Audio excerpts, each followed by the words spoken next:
Hello, BookTube. I'm here to do another science fiction video, and this sort of stems from the last two videos I did, the 10 most influential people in science fiction.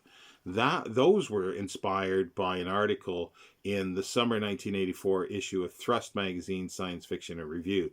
So I thought I would do a little biography of the magazine. And show a little more detail. I'm not going to go through every issue I have. I don't have the complete set. I have just random issues, but you'll get a flavor of what the magazine is like. Now, it started in 1973. It ran for 44 issues until 1993, 20 years. And it started at the University of Maryland in the Student Science Fiction Society. Doug Fratz, a student at the time, volunteered to edit. He wasn't so much into science fiction at that time. He was more a comics person. And he had edited and put out at least one fanzine at this time about comics. So he took the helm with this, and there were other editors that sort of swapped off occasionally. And its aim was bi-monthly, but they would have fiction in there as well as interviews, book reviews, the whole nine yards. It ran for 7 issues, and the last was spring 1976, and that was the last issue to appear under the auspices of University of Maryland.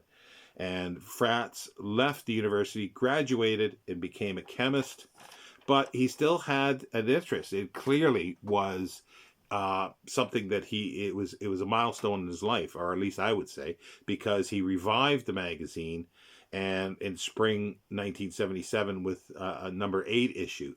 Now, there were some issues apparently with the Science Fiction Society at the University of Maryland, but that was ironed out. And he just kept improving the magazine. And with the number 8 issue in spring 77, he increased the page count to 38. He got rid of the fiction. And by issue 9, he started having more interviews, and actually a column or an article by Norman Spinrad, interviewed Norman Spinrad as well.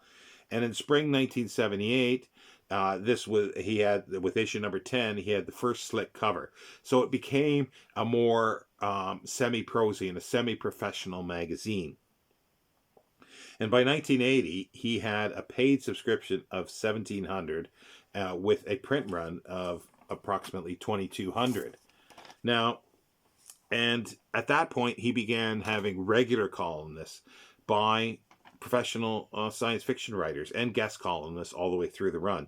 Charles Sheffield and Michael Bishop were long-running columnists, and he would run exposés as well as behind-the-scene articles about events and articles about writing in the book industry, book reviews, movie reviews, SF audio, science fiction and fantasy audio, a letter column. The letter column was quite interesting because it would have letters from professional science fiction writers, and we'll see a few of those in the magazines that I show. And in spring 1990, with issue number 36, he changed the name to Quantum Science Fiction and Fantasy. And the last issue was a double issue in spring and summer 1993, number 43 and 44. It was the 20th anniversary issue, and it had an index to the magazine as well as a history of the magazine. Now, let's look at a few issues. Now, these are in no particular order. This is fall 1980 and number 16. And this is sort of the slick cover. This is the more semi-prosine that he developed from 1978. And you can see the color scheme. It's like green with the lettering and black and white, and it varies a little. And you always have an ad on the back, full-page ad, and this one's kind of interesting. Harlan Ellison speaks out in his longest, most controversial interview ever. And it's advertising Comics Journal.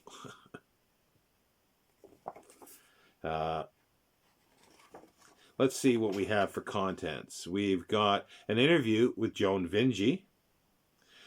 We've got an article by Michael Bishop, accidentally not having Michael, it's Tykel, T instead of the M, but an article on Gene Wolfe.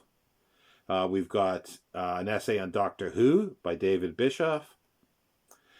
We've got, let's see what else we got. We got an article about, with the guest of honor speech of Moscone, and role-playing games, book reviews, and Orson Scott Card letter in this issue. This one is number 29, winter 1988, and this is all blue. Now, we've got an article by Charles Pratt on a report on the 1987 Worldcon, an interview with Hal Clement. Let's see here. We got movie reviews by Daryl Schweitzer. Daryl Schweitzer was an editor and interviewer, but he also edited, I believe it was in the 90s, Weird Tales for a little while. We've got book reviews again, audio SF reviews by David F. Hamilton, and we've got the letter column again.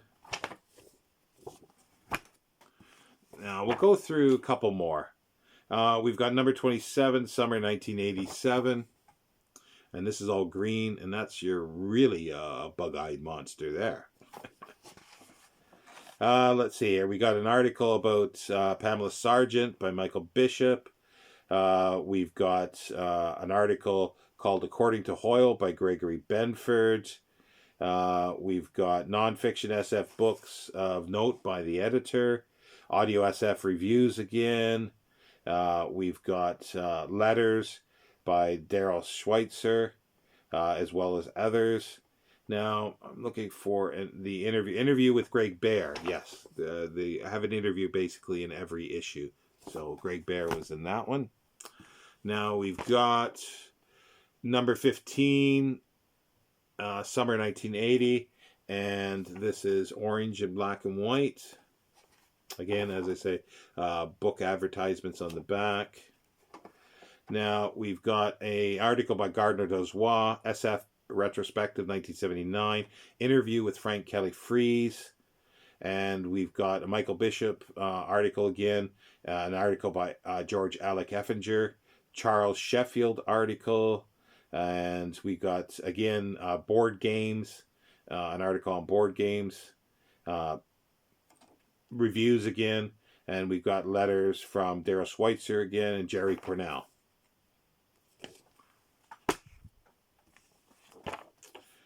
Now, we've got number 21,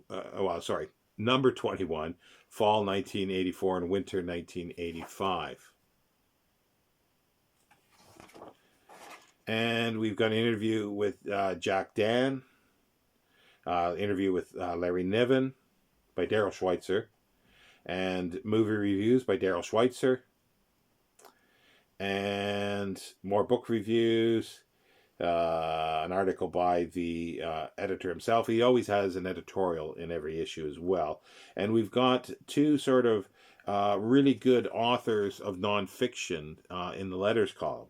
Harry Warner Jr., who's written a fabulous book on the fandom in the 1950s mostly, and John J. Pierce, an academic who's written a number of books, thematic books on the history of science fiction.